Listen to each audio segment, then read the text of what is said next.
Video lecture 4 में आज hexagonal close pack structure के बारे में हम एनालिसिस करेंगे। हेक्सागोनल क्लोज पैक स्ट्रक्चर वो स्ट्रक्चर होता है जिसमें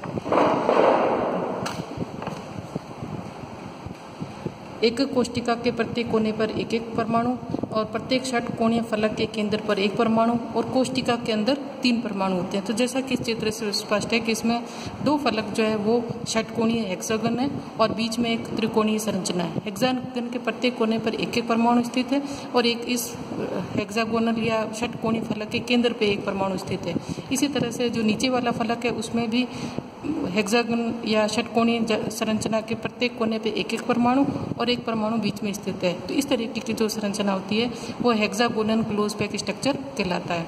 तो हेक्सागोनल क्लोज पैक स्ट्रक्चर जो है या ये जो यूनिट सेल है इसके एकांक कोष्टिका के कोऑर्डिनेशन नंबर, जालक नियतांक, परमाणु का आयतन, एकांक कोष्टिका का आयतन, अभाज्य कोष्टिका का आयतन, अभाज्य कोष्टिका के मूलभूत सदिश, इन सभी का हम आज के वीडियो लेक्चर में एनालिसिस करेंगे। कोऑर्डिनेशन नंबर या समन्वय संख्या। कोऑर्डिनेशन नंबर या समन्वय संख्या ज्ञात करने के लिए इस चित्र को देखते हैं। तो इसमें हम देखते हैं कि जो केंद्र का परमाणु है वो अपने तल में षटकोणीय संरचना के 6 परमाणुओं से घिरा हुआ है। इसी तरीके से नीचे वाले तल में 3 परमाणुओं से घिरा हुआ है और इससे ऊपर वाली तल में भी 3 परमाणुओं से घिरा हुआ होगा। इस तरीके से जो केंद्र वाला परमाणु है कुल 12 परमाणु से 6 खुद के तल के, 3 नीचे के तल के और 3 इसके ऊपर के तल के, इस तरीके से 12 परमाणुओं से घिरा हुआ है, जुड़ा हुआ है। तो इसकी कोऑर्डिनेशन नंबर या समन्वय संख्या 12 होगी। षटकोणीय संरचना में जालक नियतांकों को ए और सी से व्यक्त करते हैं, जहाँ पे जो ए है वो किसी भी एक जालक बिंदु को मूल बिंदु मान करके उसके नेक्स्ट नियरेस्ट एटम के बीच की डिस्टेंस है।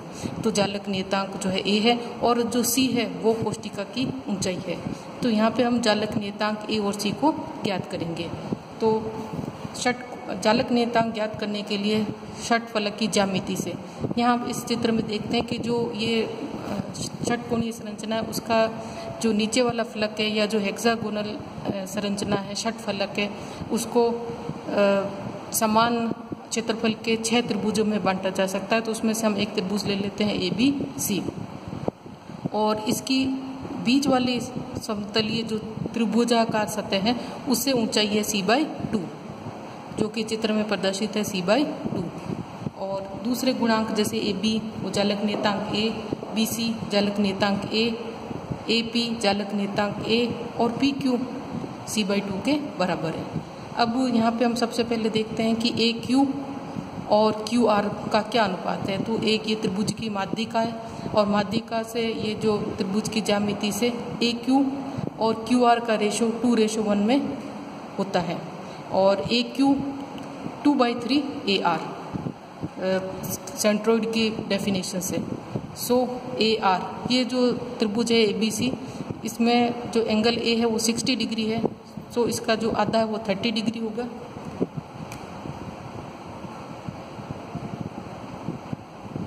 और AR is equal to AB cos 30 degree A√3/2। इससे AQ इजिकल टू 2/3 AR तो 2/3 A√3/2 यह आ जाएगा A/√3। चूँकि PQ जो है C/2 है और हम पाइथागोरस थ्योरम का प्रयोग करके इस वाले त्रिभुज के लिए APQ के लिए AP का square is equal to AQ square plus PQ का स्क्वायर ये हम मान रख देते हैं इसमें। तो C इजिकल टू A/8/3 प्राप्त होता है। अब हम एकांक कोष्टिका का आयतन ज्ञात करते हैं। तो एकांक कोष्टिका आयतन V बराबर आधार का क्षेत्रफल इंटू ऊंचाई। अब आधार का क्षेत्रफल अभी हमने देखा कि जो नीचे वाली षटफलकीय संरचना है उसको 6 समान त्रिभुजों में बांटा जा सकता है, इसलिए 6 इंटू त्रिभुज ABC का क्षेत्रफल इंटू ऊंचाई जो कि C है। 6 इंटू त्रिभुज ABC का क्षेत्रफल जो है वो 1/2 इंटू BC इंटू ऊंचाई AR इंटू C। तो यहाँ पे हमने BC और AR अभी गणना की थी, वो वैल्यू यहाँ पे रख देंगे और एकांक कोष्टिका आयतन 3√2 AQ प्राप्त होता है। है प्रति एकांक कोष्टिका परमाणुओं की संख्या। अभी हमने देखा कि जो प्रति एकांक कोष्टिका यानी कितने इसमें परमाणु अवस्थित होंगे, तो इसके लिए हम देखते हैं कि HCP एक कोशिका के 12 कोनों के प्रत्येक कोने पर एक एक परमाणु होता है और प्रत्येक परमाणु 6 कोशिकाओं में साझेदारी करता है। इसलिए कोनों के ऊपर स्थित परमाणुओं के कारण प्रति एकांक कोशिका परमाणु की संख्या 1/6 × 12 होगी। इसी तरीके से जो षटफलक की संरचना के केंद्र पे स्थित परमाणु है वो 2 कोशिकाओं में अपनी युग्म भागीदारी करता है, इसलिए इसकी संख्या 1/2 × 2 होगी। इसी तरीके से जो बीच में है 3 त्रिफलकीय संरचना, वो तीनों परमाणु इसी कोशिका के अंदर स्थित है, इसलिए इनकी संख्या 3 होगी। तो इस तरीके से 2 + 1 + 3 = 6। तो प्रति एकांक कोशिका परमाणु की संख्या 6 होगी।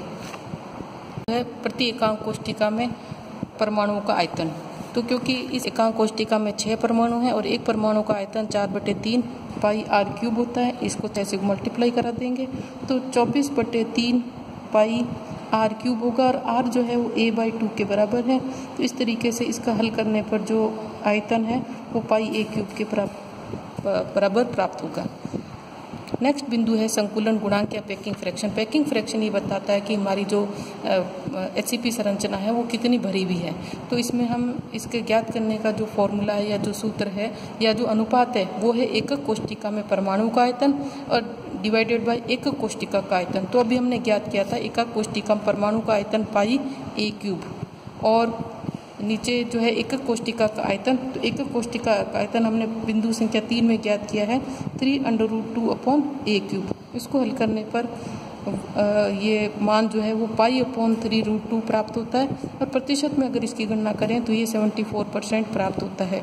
तो अब हम देखते हैं कि FCC संरचना के समान जो हेक्सागोनल क्लोज पैक स्ट्रक्चर है उसका संकुलन गुणांक भी 74% है, ये बहुत अधिक होता है, इसलिए ये संरचना अत्यधिक सुसंकुलित होती है और इस तरीके की संरचना मैग्नीशियम, जिंक, कैडमियम आदि तत्वों में पाई जाती है। अगला बिंदु है अभाज्य कोशिका के मूलभूत सदिश। अभाज्य कोशिका के मूलभूत सदिशों को ज्ञात करने के लिए इसे षटफलकीय संरचना को देखिए। इसमें जो x के अनुदिश है वो O, A, O, y अक्ष के अनुदिश A, D और z अक्ष के अनुदिश A, P है। तो यहाँ पे हम अभाज्य कोशिका के मूलभूत सदिश AO, AD और AP को ज्ञात करेंगे।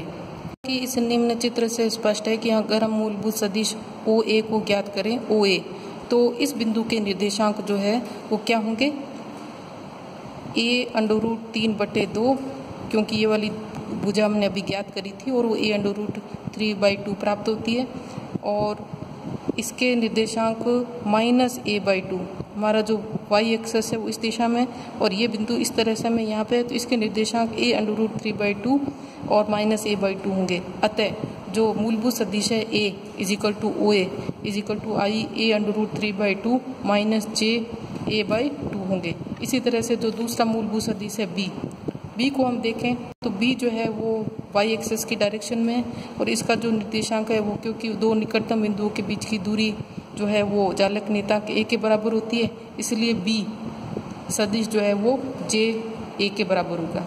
इसी तरह से जो तीसरा सदिश है C वो k और जो त्रिमात्रिक इसकी षटफलक की जो हाइट है ऊंचाई वो C है, इसलिए kc के बराबर प्राप्त होगा।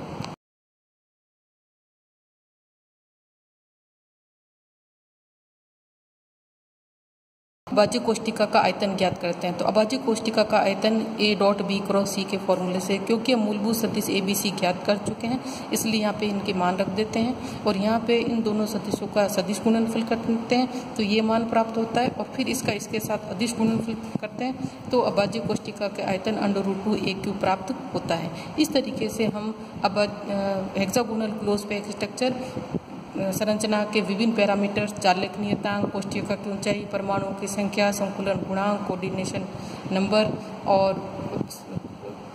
कोशिका का आयतन, अभाज्य कोशिका के मूलभूत सदिश और अभाज्य कोशिका का आयतन ज्ञात करते हैं। तो हम देखते हैं कि ये जो संरचना है FCC के समान ही अत्यधिक सुसंकुलित